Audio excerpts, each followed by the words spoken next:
Pero es muy preocupante porque regresa el mismo PRI. O sea, yo no he visto un cambio ni generacional, ni ideológico, ni programático, ni de práctica política del PRI. Entonces regresa el mismito, lo cual sí es, pues, un partido se puede renovar y decir, sí puede tener una segunda oportunidad, y yo veo más de lo mismo. Ahora, ¿quién sería el responsable de esto? ¿El PRI o nosotros? Nosotros como sociedad. En efecto, el PRI sigue siendo el mismo porque Peña Nieto podrá tener el copete muy bien puesto y dar la impresión de juventud, etcétera. Pero él es un producto clarísimo de uno de los más viejos grupos dentro del PRI. El grupo Atlacomulco, que creó Isidro Fabela, que luego heredaría a Juan González, luego Montiel, y entonces él sí se ve relativamente joven, pero en realidad es producto de lo más viejo que tiene el PRI. Y luego los otros personajes pues ya no se cuecen al primer hervor y sí son producto clarísimo de lo más tradicional.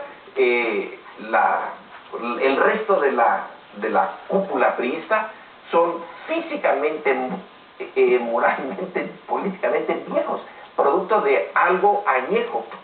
Sí, y eso de la renovación pues es tal cual, porque por ejemplo algunos partidos comunistas de Europa Oriental sí regresaron al poder después de algún tiempo, después de una profunda renovación.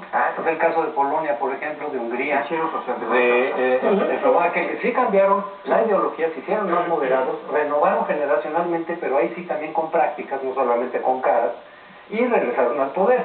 Y decía yo, el caso de Taiwán sería lo más parecido a lo que está ocurriendo en México, pero aquí el punto es también que hubo omisión, o sea, de la sociedad de volver a votar por el PRI, uno puede decir, bueno, somos los responsables, pero los partidos que venían de la oposición, pues no vieron la diferencia.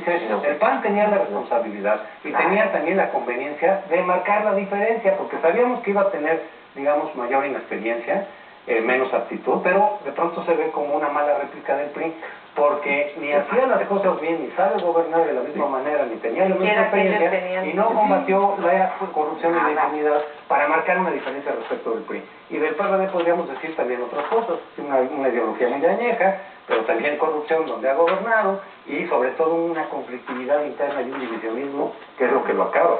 Yo dije que el PRI había aprendido su lección, la aprendió solo por estos 2 sexenios, pero la verdad es que vamos a ver si la aprendió realmente en la próxima sucesión presidencial, porque allí es donde se han dado las divisiones, como ella ha anunciado.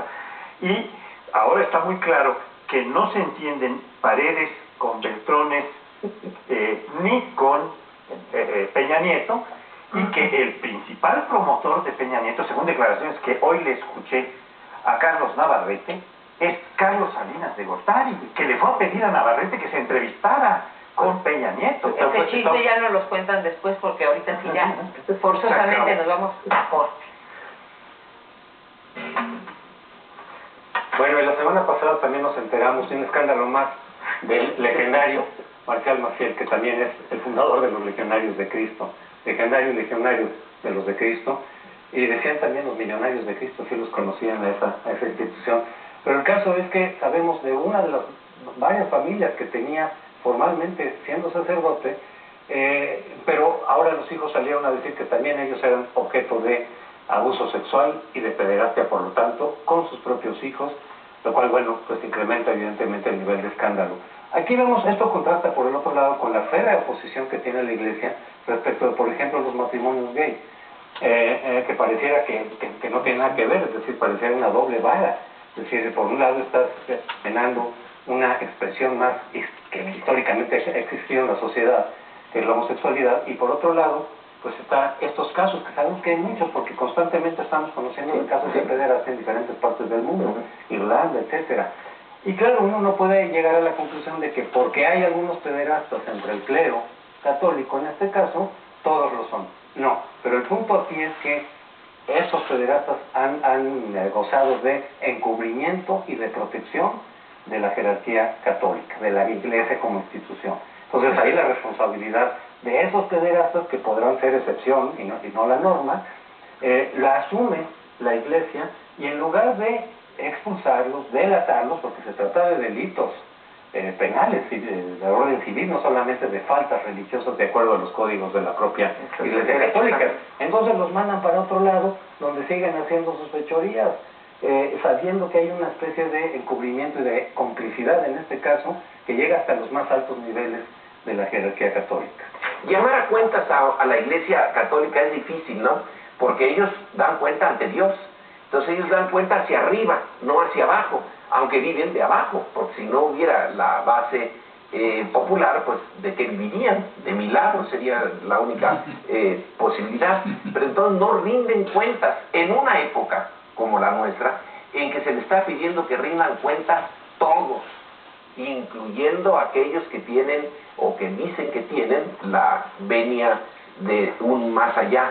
La Iglesia va a tener muchas dificultades en aceptar este cambio, pero creo que no les queda de otra. Ahora, lo de la homosexualidad, lo que esta época está tratando de poner sobre la mesa es que esa práctica que viene desde el principio de los tiempos, ahora sea clara e incluso institucionalizada, legal. El problema con la Iglesia es que no puede legalizar algo que ha estado allí desde siempre.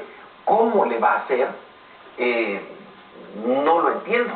Pero entre estas dos, las que tú pusiste, estos dos polos, una Iglesia que está en contra de la homosexualidad, pero que esconde todo, y una época en que se está poniendo todo sobre la mesa y tratando de no esconder, vaya que si tienen una contradicción allí de fondo.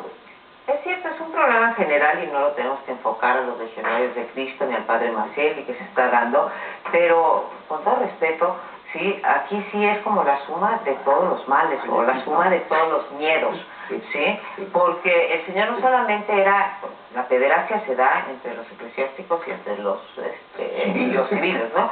Pero aquí resulta que es eclesiástico.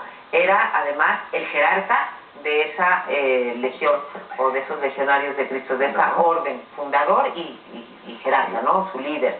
Aparte, no solamente era pederasta común y corriente, que ya me parece una cosa espantosa, era con sus hijos, ¿sí? No tenía derecho, dentro del derecho canónico, a casarse, a tener relaciones sexuales y a tener hijos.